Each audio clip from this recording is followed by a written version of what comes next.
Hi, I'm Dr. Mark Pitstick at soulproof.com, and we're talking about paranormal evidence, which is defined as beyond the range of scientifically known or recognized phenomena, rare or supernatural. However, we're finding now that in the past, many people didn't share their various, quote, paranormal experiences, and so it was considered rare, supernatural. But now, as more and more people open up and come forward, we find that what used to be considered paranormal is now really normal because so many people have them. Here's an example. Charles Lindbergh, most people know, first transatlantic solo flight. However, he attributed his success to assistance from ghostly presences. So he said ghostly presences guided him and took over when he succumbed to fatigue and sleep.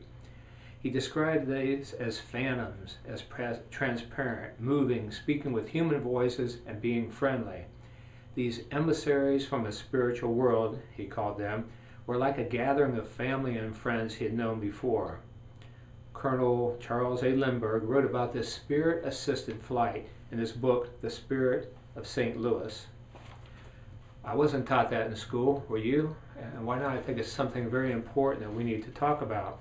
So the topics within this paranormal category include authentic psychic mediums, ghosts, channeled input, electronic voice projection, and some other topics. So let's get started. First of all, here's some quotes from well-known scientists. First of all, Sir Isaac Newton. He deemed the subject, this is from my book, Soul Proof, all the evidence in there.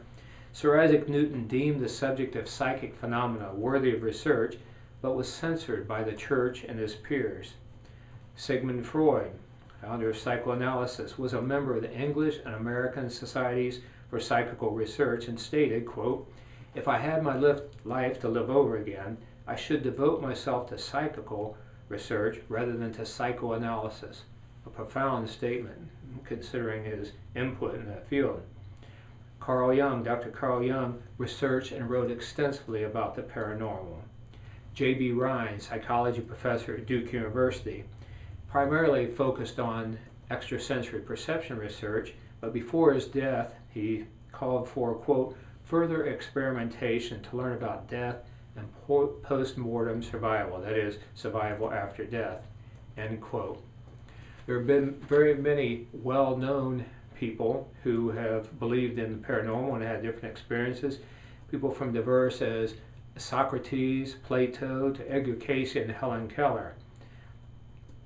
Thomas Edison was interviewed by the Scientific American and said, "Therefore, if personality exists after what we call death, it's reasonable to conclude with it's reasonable to conclude that those who leave this earth would like to communicate with those they have left here. I do claim that it is possible to construct an apparatus which will be so delicate that if there are any personalities in another existence or sphere who wish to get in touch with this apparatus will at least give them a better opportunity." So Thomas Edison was working on this for 11 years but died before he could perfect it. So well-known figures.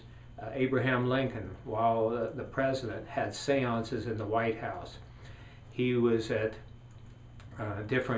he was around different mediums. Nettie Colburn, for example, who was playing the piano, and the piano lifted 4 inches off of the floor, and a number of generals and soldiers couldn't push it down. They walked around, nothing holding it up, and there it was floating up in the air. So our own Abraham Lincoln seeing experiences of this and believing in that. So we'll share more about this paranormal evidence, exciting evidence that we really are infinite spiritual beings. Be sure to visit our website, soulproof.com, and sign up for our free newsletter.